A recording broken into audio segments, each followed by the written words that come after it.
Fine students, I hope you're all doing fine. This is Zania here with another video from STEM International. History book 7 है. Mughal emperors तक हम पहुंच गए अपने chapter number 4 की trajectory के अंदर, और मुगल एम्परर्स के आगे फर्दर एम्परर्स तक आ चुके हैं, जिसके अंदर अब हम अकबर के बाद एक डिक्लाइन होता हुआ देखेंगे, और वो डिक्लाइन स्टार्ट हो जाएगा 3 पर्टिकुलर आपके एम्परर्स के साथ ही, जिनको अदरवाइज तो आप देखते हैं कि बहुत स्ट्रॉन्ग हैं, लेकिन उनकी पॉलिसीज़ कुछ इस तरह से कंसनट्रेट कर जाती हैं इन सम पर्टिकुलर डोमेन कि उसकी वजह से उनका ओवरवाइज जो एक पूरा होल्ड होता है ऑन डायनेस्टी वो वीक होता जाता है. So let's dive into that. The next basically ruler that we are going to read about who led the Mughal Empire was Jahangir. Jahangir, या फिर in other words Nuruddin Muhammad was his actual name. He was the fourth Mughal Empire, और 1605 के अंदर basically he was the one who ruled the empire until his death, which would be in 1627. और काफ़ी दूसरे जितने भी Mughal rulers थे उन्हीं की तरह जहांगीर को भी जो है वो बहुत से यूनिक स्ट्रक्चर्स जो है वो कंस्ट्रक्ट करने का मौका मिला था इंडिया के अंदर, और इन्हीं बातों की वजह से he was more into arts and architecture, therefore उसको पैट्रन ऑफ आर्ट्स का भी जो है वो टाइटल दे दिया गया. बहुत सी इसकी अचीवमेंट्स देख लेते हैं. सबसे पहले तो regulations which would deal with matters of such as banning the manufacture of drugs and wine. इसने इंट्रोड्यूस करवाई. Gold chain of justice introduce करवाई, जिसकी वजह से रूलर्स और जो लोग आते थे और वो अपना मसले मसाइल होते थे वो इसके साथ रूलर के साथ जो है वो डायरेक्ट शेयर कर सकते थे. फिर उसके बाद मुगल एम्पायर को और भी ज़्यादा जो है वो इसने एक्सटेंड करवाया, और साथ ही साथ जो है वो commercial treaty with the Britishers इन 1615 भी साइन कर ली. तो इसी के साथ जहांगीर की अचीवमेंट्स में उसकी बीवी जो नूर जहाँ है उसका भी कंट्रीब्यूशन था. नूर जहाँ की अपनी आर्किटेक्चरल कंट्रीब्यूशंस हैं, जिसके अंदर पर्शियन और इंडियन स्टाइल्स को मर्ज किया जाता है या फिर किया गया दिखा जाता है. जहांगीर के साथ साथ she was the one who basically influenced history as well as the politics उस टाइम पीरियड की, and she was the most effective जब वो कोर्ट का सिस्टम जहाँ पे हम गोल्ड चेन ऑफ जस्टिस देखते हैं उसको संभाल रही होती थी जहांगीर के साथ साथ. और she was the one who was basically helping the emperor to go around with whatever he was doing around the entire empire. फिर आ जाता है हमारे पास शाहजहाँ, या फिर in other words Shahabuddin Mohammad Khurram, right. Shahabuddin Mohammad Khurram जो है he was the fifth Mughal emperor of India. 1628 से लेकर 1658 तक जो है वो उसने रूल किया. He was the best remembered for his architectural achievements, of course coming from his father and his mother as well.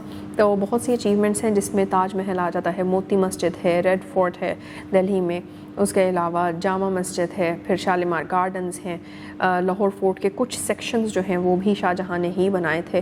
फिर मोहब्बत खान मस्जिद पेशावर में है, वो भी शाहजहाँ ने ही कंस्ट्रक्ट करवाई थी. जहांगीर मौज़िलम जो है वो भी शाहजहाँ ने ही कंस्ट्रक्ट करवाया था. शाहजहाँ मॉस्क उसने जो है वो ठट्ठा में कंस्ट्रक्ट करवाई, और 93 डोम्स हैं जनाब इस मॉस्क के, so it's quite a huge one. तो ये सारी के सारी जो है वो शाहजहाँ के काम थे. फिर उसके बाद उसी टाइम पीरियड के अंदर मराठाज वर अ फैक्शन जो कि अपनी पावर में आए, और they came as the strongest enemies of Mughal emperors. तो मुगल मराठा वॉर्स जो हैं वो स्टार्ट होती हैं, और इनको डेक्कन वॉर्स भी कहते हैं. दीज आर फॉट बिटवीन 1680 से लेके 1707 तक. तो कांस्टेंट वॉर है यहाँ पे, कांस्टेंट वॉरफेयर है, और ये एक मेन रीज़न भी बनता है कि मराठा जो है वो मुगल्स के बिटर एनिमीज़ बन जाते हैं, क्योंकि ना वो पीछे हट रहे हैं और ना मुगल पीछे हट रहे हैं. औरंगज़ेब की डेथ के बाद मराठास जो है उन्होंने मुगल्स को दिल्ली में और भोपाल में जो है वो डिफ़ीट कर दिया था, और उसी के साथ साथ उन्होंने जो है वो अपने एम्पायर को पेशावर तक एक्सटेंड कर लिया था. औरंगज़ेब आलमगीर इस टाइम पीरियड में है ना, क्योंकि मराठास और औरंगज़ेब का हमने अभी मेंशन किया कि वो एक दूसरे के अगेंस्ट जो है वो लड़ रहे थे. तो औरंगज़ेब आलमगीर का असल नाम वज़ मुहीउद्दीन मोहम्मद, और he was the sixth Mughal king. उसने ऑलमोस्ट पूरे इंडियन सब कॉन्टिनेंट के ऊपर जो है वो रूल किया था for a period of 49 years, और he is considered to be the last effective ruler of the Mughal empire. उसके बाद के जितने भी रूलर्स आए थे they were not of that calibre. Aurangzeb ने फतवाए आलमगीरी भी कंपाइल की, इट वाज अ बुक, और फिर साथ ही साथ उसने अपनी जो है वो मिलिट्री लीडरशिप भी काफ़ी उसकी अच्छी थी, जिसकी वजह से उसको काफ़ी प्रेज़ मिलता था। लेकिन उसकी पावर गई क्यों? After a period of 49 years उसको क्या फेस करना पड़ा जिसकी वजह से उसको डिफीट हुई? नंबर 1 वाज कि इकॉनमी इस टाइम पीरियड के अंदर डिक्लाइन होना शुरू हो गई, coming from the constant warfare जो कि मराठास के साथ लड़ी जा रही थी।